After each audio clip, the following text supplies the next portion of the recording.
This is Kurt Allen, the last badge of Calypso, and you're tuned into 91.1 FM Talk City, Beyond Limits, with Roland Stewart.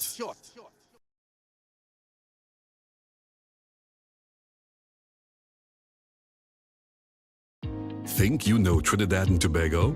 Well, think again. Did you know that some of the most fascinating stories about our twin island nation are hiding in plain sight? From historic landmarks to national symbols, from famous Trinidadians and Tobagonians to incredible sporting achievements, and the facts about our parliament, our people, and our past that you may never have heard before. Did you know? Discover something new every day with Did You Know? A brand new 1-minute feature uncovering fascinating facts about Trinidad and Tobago. Did you know? Only on Talk City 91.1 FM. The talk of Trinidad and Tobago.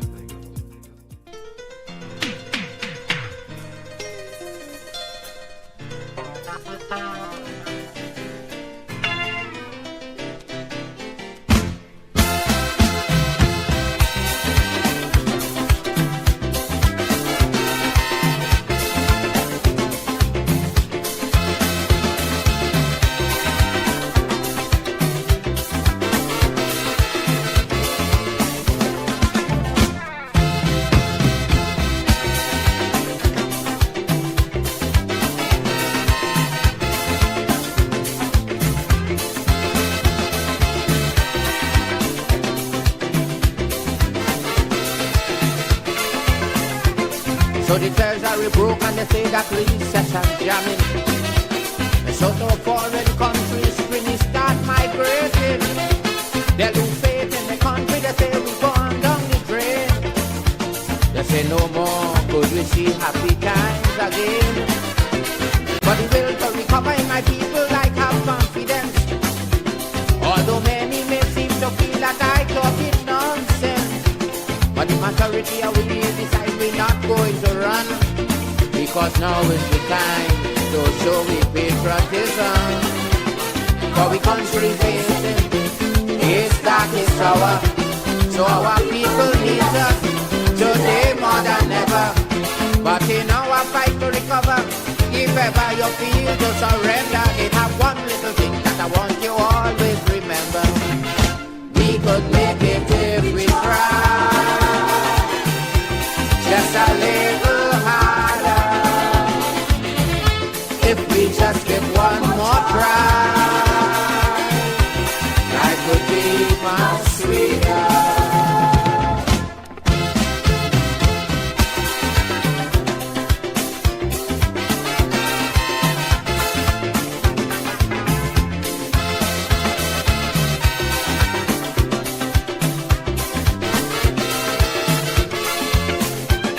From the country we analyze just what was the problem.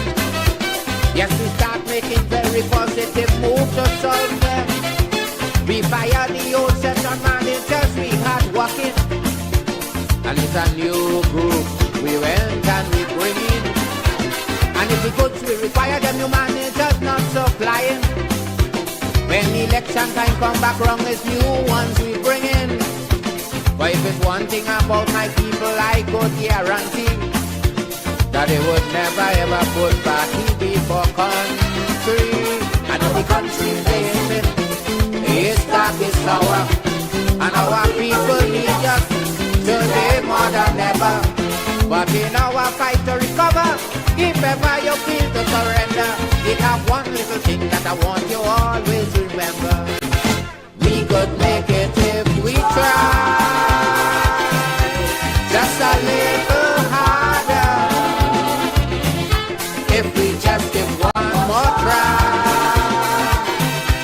life would be much sweeter.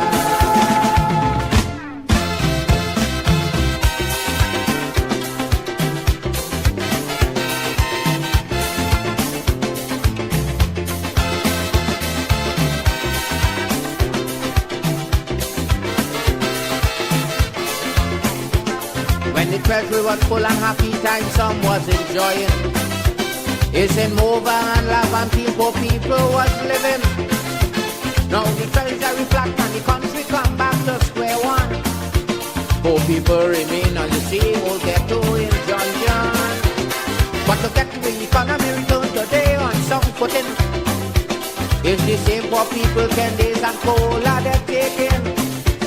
And without social unrest, poor people paying the price. Because they know for the country, nothing too much to sacrifice. And if the country facing its darkest hour, so our people need us today more than ever.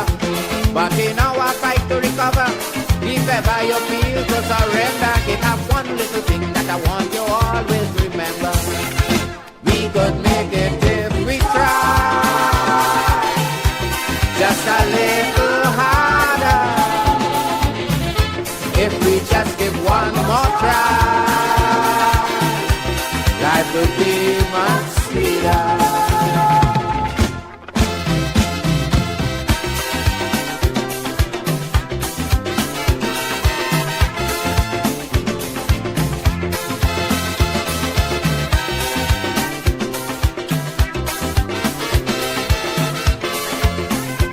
Anytime that we at Trinbago is facing a crisis, as loyal citizens it's our duty to stay and assist. For we know to ourselves there could never become a day we're not deaf to this country we can repay.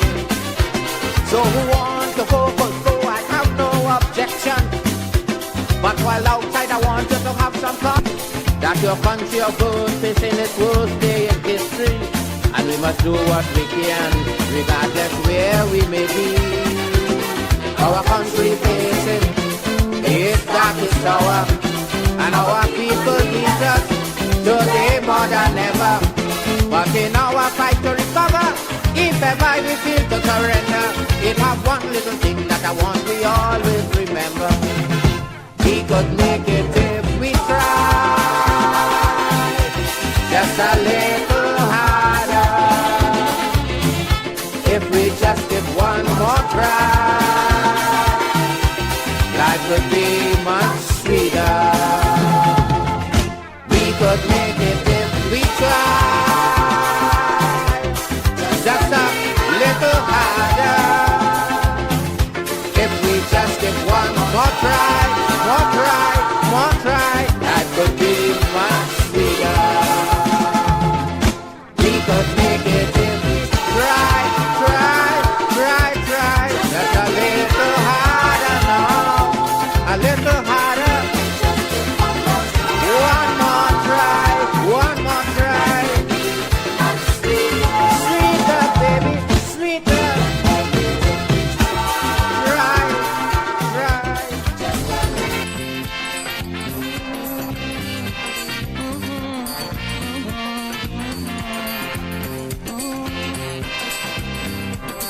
Talk City 91.1, bigger, bolder, and more powerful than ever before. A brand new era of talk radio is here.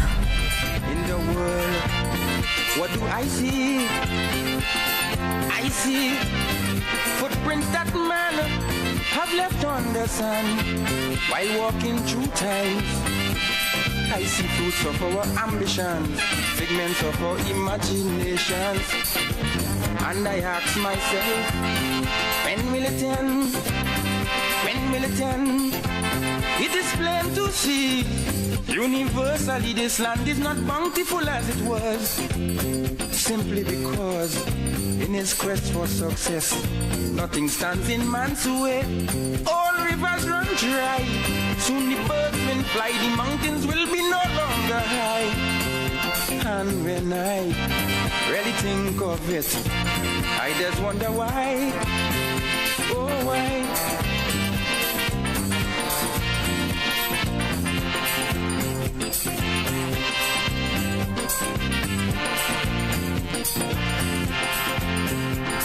I see charity deplored, equal rights totally ignored, wisdom and ingenuity working in accord, simply to afford such inventions as thermonuclear warfare and environmental warfare. And I wonder now, where do we go from here. Prophets everywhere gaze upon the horizon and declare that judgment will come as the savage hands of unscrupulous men file everything pass by. Time is running out as we eat and drink, species at the brink of being extinct. And I think no one can deny that the price of progress is high, real high.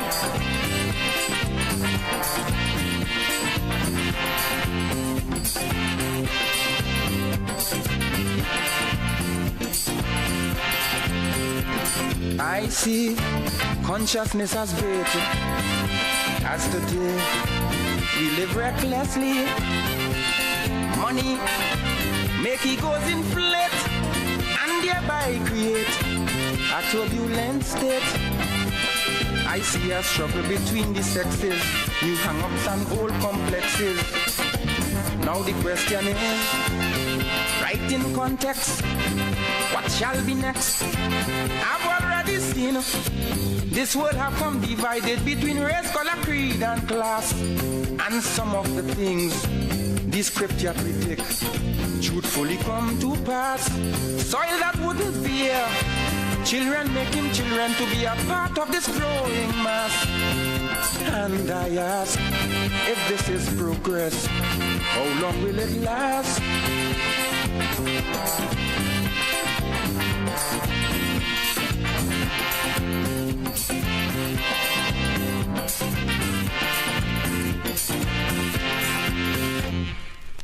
Your news anytime, anywhere. Join us nightly at 7. TTT News. Committed, accurate, relevant. Yes, beautiful people. This is Nigel Rojas from Orange Sky, inviting everyone to listen in to Beyond Limits with my brother, Roland Stewart. You won't regret it. Yes, good afternoon, people, once again. And as Nigel Rojas said, you won't regret it. Roland Stewart in the house. Now, today we will be introducing, well, not introducing, but interviewing one Miss Candice John. And I want to believe, if memory serves me well, I think she's representing Parvi concerning an initiative, an outreach initiative that they're having, as well as a luncheon. Miss Candice John, welcome to the program. Good afternoon to you. Good afternoon, Mr. Roland. How are you today? I'm doing fine, Mom. Mom, you want to start off by telling us, well, first to begin, we want to give you an idea. You want to give the audience an idea as to whom we're speaking. Who is Miss Candice John? Hello? Yes, sure, no problem. So good afternoon to you once again and to your listeners and viewers as well. So I am Candice John. I am currently the president of PARVI, Persons Associated with Visual Impairment. I am serving my second term as president. I must say I am the second female president that the organization has had. And it has been an extreme pleasure. I was introduced by the organization by Mr. Bhuwani Prasad and his late wife, Suzette. So they brought me into PARVI and over 10 years ago, and since they have brought me into the organization, I have remained here. So who is Candice? Candice is an authentic South girl from Point Fortin. Where they say the oil is. I am a daughter of the soil of Point Fortin. I did mostly all of my schooling in Point Fortin, which would have started off at the Point Fortin Seventh-day Adventist School, which I would have gotten my foundation. And then I went on to Destiny Secondary School. But before I started secondary school, I would have been enrolled at the School for Blind Children, where I spent 11 months. That was a really critical part of my schooling and my development, because I was born visually impaired. I was born with congenital cataract, and being born with it. I didn't know anyone else who was visually impaired. I didn't know what it meant. All I knew, I had eye challenges. I needed to sit in front in order to see on the board. I will have to hold things at a certain distance in order to see it. I had regular visits to the eye specialist, and it was something that my mom ensured that I didn't miss. But nevertheless, my family never treated me any different. So, but I knew that something was different about me. So it was, my mom met with another parent. She would have met with the parent of Colonel Tyson, and Colonel Tyson's mom, who turned out to be my physical education teacher in secondary school. She would have told her about school for blind children and the importance of me going there for a time. So I went there. I saw that there are other people just like me. They are living a full and purposeful life. I learned Braille. I learned to read and write Braille.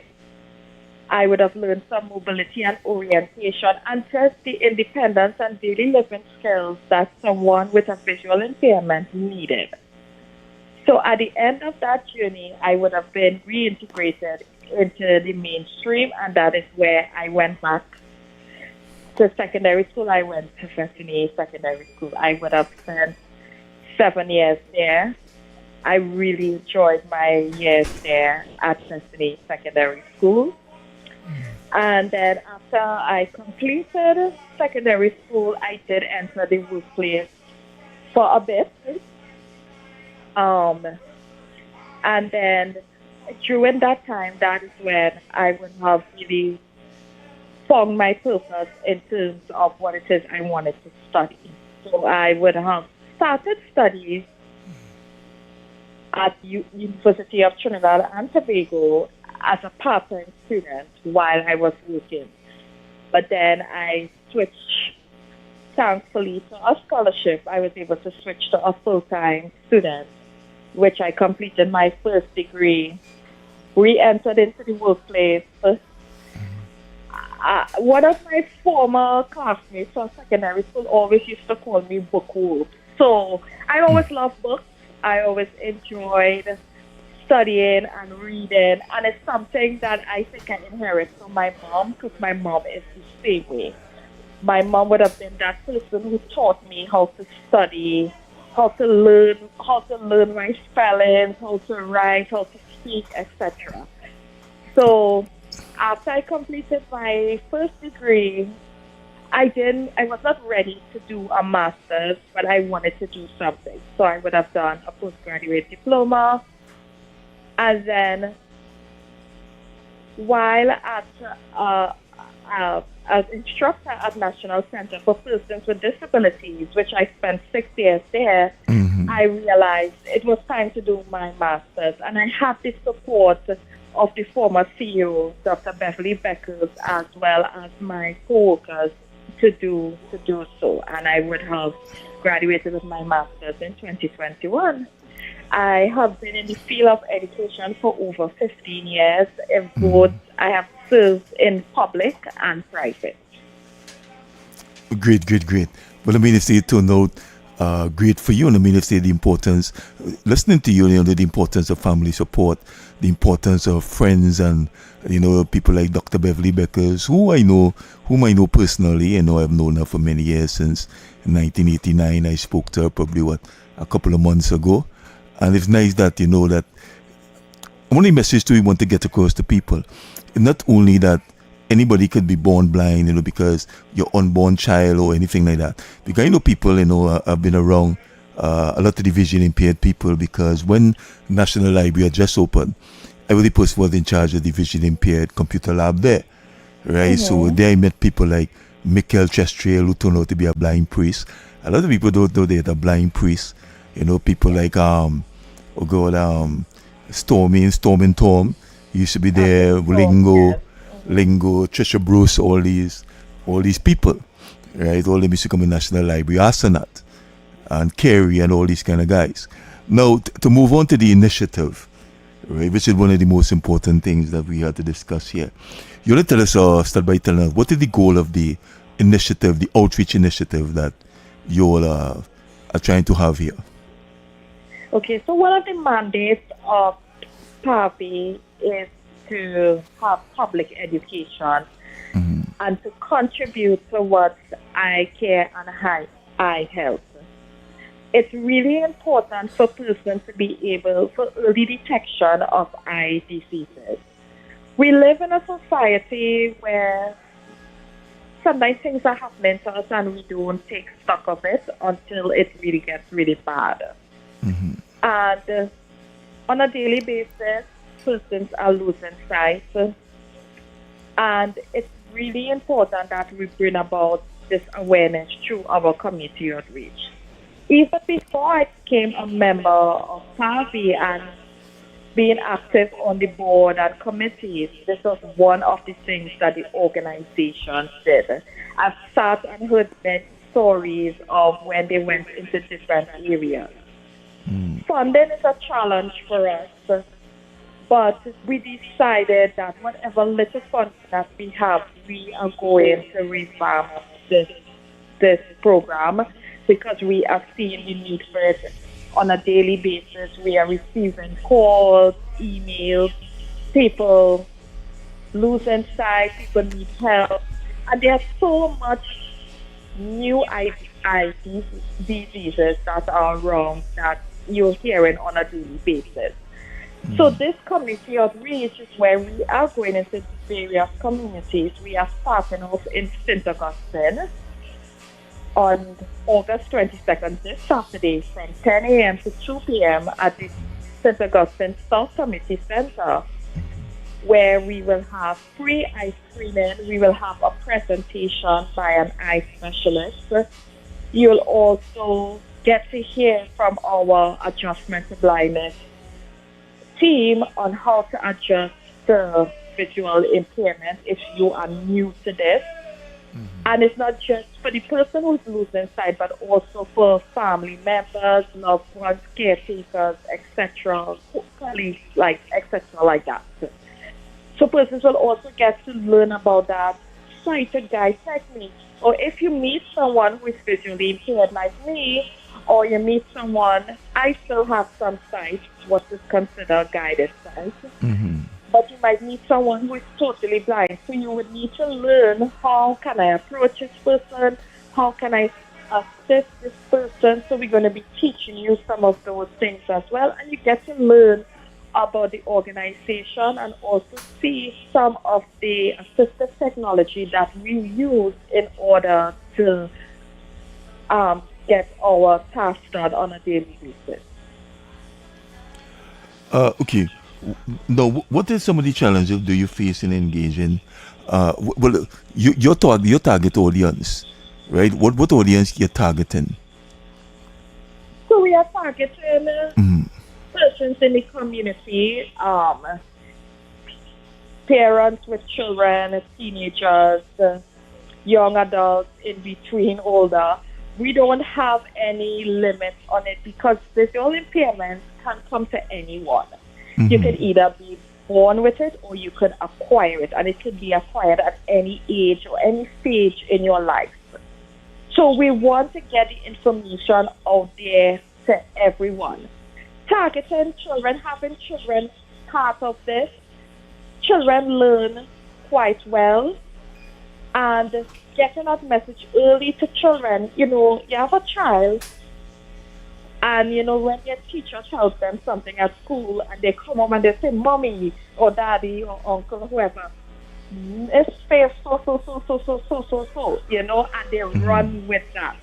So a child being at the community outreach and they're hearing what a doctor say, they will say, "Mommy, well, let's go get my eyes checked. Mommy, sometimes this happens to me." And then adults at the same time, they will start taking stuff. I didn't realize that sometimes I notice sometimes I see a little blurry, sometimes some redness comes into my eye, or even sometimes it makes you take stock of family history, family health history, because you may have some form of eye disease in your family, and you may think to yourself, this may not come to me.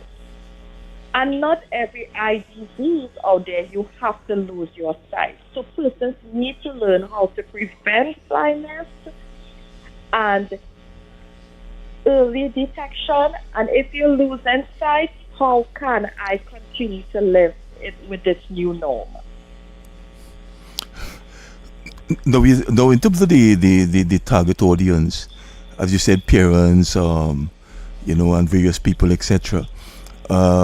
What are the challenges, if any, that you would have encountered trying to identify the people who need it most? Oh, okay. Well, based on the experience with the organization goes out there, get the information out there, and we are just hoping that persons will come forward and really utilize this opportunity to be educated and to utilize the free eye screening and the information that is presented to them. We are open. We know that people live in denial stage and say, well, this cannot happen to me. Mm-hmm. Or sometimes persons, this may be happening to someone and they are ashamed of it. So those are things that we are aware of. But that is not going to stop us from getting the information out there. Now, listening to you, but I'd ask the question that, how the need for such initiative, how did you identify the need, you or your organization, that you have the need for such initiative?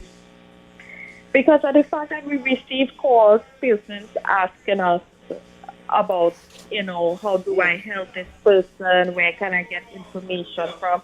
So we would have gotten the information through phone calls, through emails.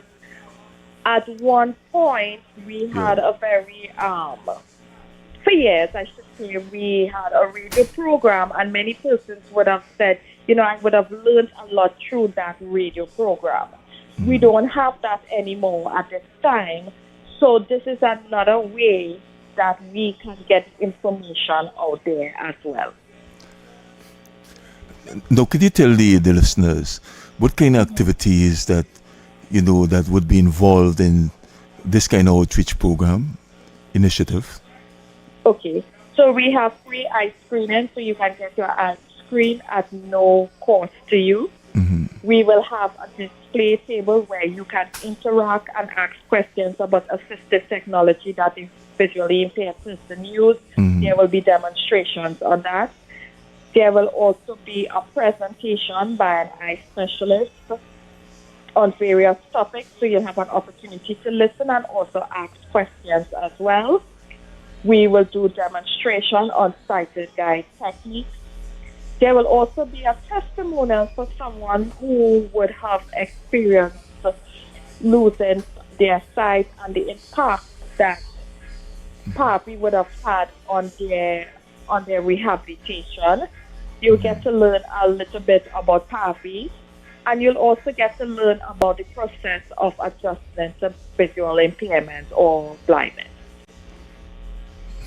No, that's great. And the sessions will be interactive. You'll have an opportunity to ask questions, and there will be exercises, and you'll be able to take part in those exercises as well. No, that sounds great. Now, how often that these outreach activities are conducted? So we have started over. We had a little break with it, and we have started over. So this August will be our first, and then we will be having another in October, which will take place in Diego Martin. We are just trying to settle on a location in Diego Martin. We will, after October, we will take a break, and then we will start back again in January of 2027. So we will try to have one every 2 months or at least once a month. It all depends on how things go, making sure that everything is in place, and also funded, because this is being funded by an organization as well. So we really dependent on that. Because I know about to ask you about the funding aspect of it. Yes. So it is being funded by an organization, and also we will be hosting our major fundraiser on November 22nd, which is our annual fundraiser luncheon. And also funds raised from that will also go towards the continuity of the community outreach as well. Now, what you mentioned the luncheon. Now, what can people expect at the luncheon? Great food, great company, good vibes, good entertainment, as well as an opportunity to win door prizes. So if you having good food, you're going to have a time. We have good entertainers lined up at this time. Some we are still confirming, but so far the ones that are confirmed are some of our regulars, and we know that persons really enjoy those, and an opportunity to win some door prizes and just, dine for a cause. Now, how long the organization has been hosting this kind of event? Is it the first time, or you'll have been hosting? So this is not the first time. The organization been doing this for over 25 years. For over 25 years. Yes. This year we are celebrating 31 years as an organization. Now, so the purpose of the luncheon is to raise funds, as you said. Now in terms of the impact, what kind of impact normally the luncheon will have? So the funds raised from the fundraiser luncheon and any fundraising initiative goes right back into the services of the organization. So one of the main reasons why PAVI was born or given life to was to provide adjustment to blindness services. So our adjustment to blindness service is a community-based. So when we receive that call or that information about someone who has lost sight or losing sight, we go to the client. And based on that client needs, a program is tailored by our adjustment to blindness officer.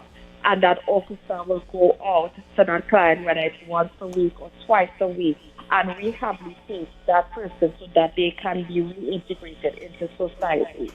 So that person may need to learn how to do daily living skills as someone who is now visually impaired, mobility and orientation. How do I get around my house? How do I get around my yard? How do I travel from my home to church or home to work, home to the main town? How do I get around? If that person is in school, what is they need to survive in the school system, etc. like that. Before we had our own IT program, but as you mentioned, Knowledge now has a room, VIP room, and where persons who are visually impaired can now go and acquire those IT skills. So if that is something that a client needs, we put them on to Knowledge so that they can obtain those necessary skills. But the rehabilitation aspect of it, we will conduct that part of it. And then we also invest in white aids or mobility aids as necessary, or assistive technology where necessary, as long as funded from. Now, in terms of the future plans, right? What in terms of future, what vision do you have for PAVI? Hello? Yes, I'm here. Yeah. Now, the launch and all of these things, initiative, and all these things is in furtherance of other projects and other initiatives, right? So I'm asking that, what is your vision for PAVI as the president of PAVI, being the second term? Yes. So my vision is simply for us to continue what Harvey was made for us to continue with our adjustment to blindness because it is necessary. Because I would have mentioned earlier, persons are losing sight on a regular basis, on a daily basis, and they do need that rehabilitation and public education of visual impairment and also sight prevention as well. So we really need that greater awareness out there. For persons, like when you meet someone who is visually impaired, it wouldn't be foreign to you. And it's just not only for persons who are visually impaired, but persons who are living with disabilities on a whole. And definitely, one day to see that there is disability law in Trinidad and Tobago for persons with disabilities. Yeah, well, I mean, that's one of the major bridges that we have to cross. Because in Trinidad and Tobago, we have been fighting for these laws since time immemorial. And the last thing I know, there was some, I can't remember his name, a blind senator. She was successful in trying to get, the thing passed. But I've always told people, I've always told people that, that there's one hurdle. But, knowing the history of Trinidad and Tobago, it having the right people and different people, including vision impaired people, having the knowledge of and monitoring how the laws are being implemented, because sometimes laws can be implemented and it's like was never implemented. You see what I'm saying? Because the laws can be watered down, that is of no effect, and that is something that we have to be careful of. We have to monitor that, because the people who will be in charge overseeing these things, chances are that 99% they will not have any disability, right? They will be lawmakers. Consultation is really important. Yeah. And we have to be fair. There have been consultation consistently with the community of persons with disability, even with the draft disability policy that we do have, and even with other policies that affect us as well. There have been input, there have been consistent consultation, and we do hope to have that continuation happening with us. And probably can say loudly and happy that we were able to lobby for the template so that persons who are visually impaired can vote independently. So, and that's one of the major achievements of Harvey. So, and every time there's elections, we always remind our members and other persons who are visually impaired, when you go to vote, you don't necessarily need to have someone with you. You can ask for that template so that you can vote independently. Yeah, well, just one more question I just want to ask you. What has been the biggest challenges or the biggest challenge that you all have encountered in terms of organizing the initiative, the outreach initiative, as well as the luncheon? Funding is always a challenge. And, it's all, depending on how the economy is, etc. Like that, that will always have an impact. And we have to be conscious, and which we are. We are not the only organization out there that is targeting its citizens, corporate Trinidad and citizens to buy into what we are doing. So, funding is always a challenge, but we are very grateful for the companies and for the citizens and the various groups that support us consistently, and even the new ones that come on board. We are really grateful for that. So, funding is always a challenge. I think that's just the major thing, and then, we have to do all of the marketing for ourselves. We are not able to have a big marketing budget, that we can have ads on playing on the TV and radio have a big billboard out there, do sort of thing. So we have to do the marketing for ourselves. So, having these kind of opportunities where we can come onto your show and highlight what it is we are doing and our initiatives, it really helps us out a lot. All right, thank you very much, Miss Candice, for speaking with us. All right, you have provided a lot of enlightening and very interesting information to the public and to people like myself. I just want to wish you a beautiful afternoon. And thank you so much for having us. And anyone who wants to get in contact with us at Parvy, we are on Facebook, Parvy Trinidad. Go out, follow us, and you can call us at 220-1073. I'll just repeat that number one more time. 220-1073, and we look forward to seeing you all on Saturday at the St. Augustine South Community Center on Freeman Road in St. Augustine. And call that number and you get all of the information on our upcoming luncheon. And Roland, to you and your listeners and viewers, thank you for the opportunity. Yes, no problem, Matt. You just have a beautiful afternoon. All right? You as well. Thank you. All right, no problem. A new hero is coming to TTT.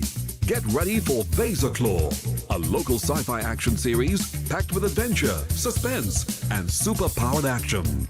Claw premieres this Saturday at 8 p.m. on TTT. Watch on TTT at TTT Live Online, on YouTube, or stream at ttt.live/stream. Claw this Thursday, 8 p.m. only on TTT. Friends and family, your crew and mine. When the boundary hit and the crowd go wild, pass the carrot, smiling loud. Carrot, feel it, carrot, line. Yeah, carrot, feel it, carrot, line. Carrot, feel it, time. You're listening to Talk City 91.1 Digicel Back to School. Head back to school in style with Digicel. Hey, get the Samsung A07 for only $99 when you get the postpaid My Choice plan. Hey, this limited time offer won't last, so head down to your nearest Digicel Experience store today. Introducing Digicel's newest offer, D-In-Ting SIM. Get 7 days of data for $35. When you top up at $20 or more, the plan renews for free once a month for 3 months. Join the bigger network today. Get in Ting with D-Ting SIM. Roll it out. Why is Talk City 91.1 FM the leading talk station in Trinidad and Tobago? Because nobody delivers conversations like we do. Start your mornings with Ground Report. Andy Pitbull Williams, Lennox Smith, and Nigel Snipes setting the agenda from 6 to 9 a.m. Then it's Off the Record with Stefan Reese and Mr. X, Fearless Talk, and the issues everybody's discussing. Stay connected with Sharon. Ticket Front with Officer Shabadi. Go Beyond Limits with Roland Stewart. Drive home with Heavy Duty and David Welch on Under the Radar. And wrap up your day with Kingsley and OB on The Wrap Up. Real talk, real people, real Trinidad and Tobago. Listen live on Talk City 91.1 FM and follow us on social media, Facebook, Instagram, and YouTube. Talk City 91.1 FM, the #1 talk station in Trinidad and Tobago. Good morning, Trinidad and Tobago and the world. I'm Vermala Balkaran. Welcome to Trinidad and Tobago today. Let's take a look at what's trending this morning. Every morning in Trinidad and Tobago, a new conversation begins. And right here, we take that conversation further, speaking with the stakeholders and voices behind the stories. From news and lifestyle to culture, health, and entertainment, we bring you the topics that matter most as you start your day. Join us weekdays, Monday to Friday at 6 a.m. Watch on TTT or join the conversation from anywhere on your smart device at TNT Today Show, Trinidad and Tobago Today, exclusively on TTT.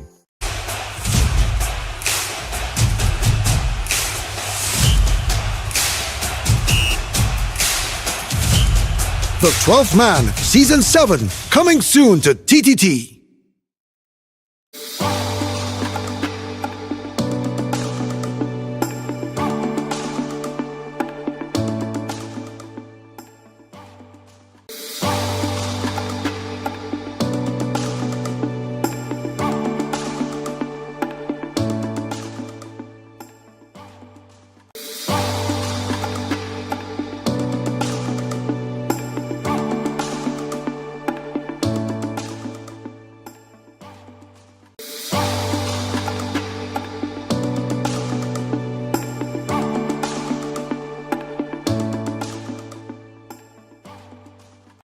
Why is Talk City 91.1 FM the leading talk station in Trinidad and Tobago? Because nobody delivers conversations like we do. Start your mornings with Ground Report. Andy Pitbull Williams, Lennox Smith, and Nigel Snipes setting the agenda from 6 to 9 a.m. Then it's Off the Record with Stefan Reese and Mr. X, Fearless Talk, and the issues everybody's discussing. Stay connected with Sharon. Ticket Front with Officer Shabadi. Go Beyond Limits with Roland Stewart. Drive Home with Heavy Duty and David Welch on Under the Radar. And wrap up your day with Kingsley and OB on The Wrap Up. Real talk, real people, real Trinidad and Tobago. Listen live on Talk City 91.1 FM and follow us on social media, Facebook, Instagram, and YouTube. Talk City 91.1 FM, the #1 talk station in Trinidad and Tobago. Good morning, Trinidad and Tobago and the world. I'm Vermala Balkaran. Welcome to Trinidad and Tobago today. Let's take a look at what's trending this morning. Every morning in Trinidad and Tobago, a new conversation begins. And right here, we take that conversation further, speaking with the stakeholders and voices behind the stories. From news and lifestyle to culture, health, and entertainment, we bring you the topics that matter most as you start your day. Join us weekdays, Monday to Friday at 6 a.m. Watch on TTT or join the conversation from anywhere on your smart device at TNT Today Show, Trinidad and Tobago Today, exclusively on TTT. The program here. We trust that everybody who was listening enjoy the nice interview that we had earlier on with this woman, Candice John from Parvi. And we're leaving you with a beautiful piece of music. And until tomorrow, do have a beautiful afternoon to all.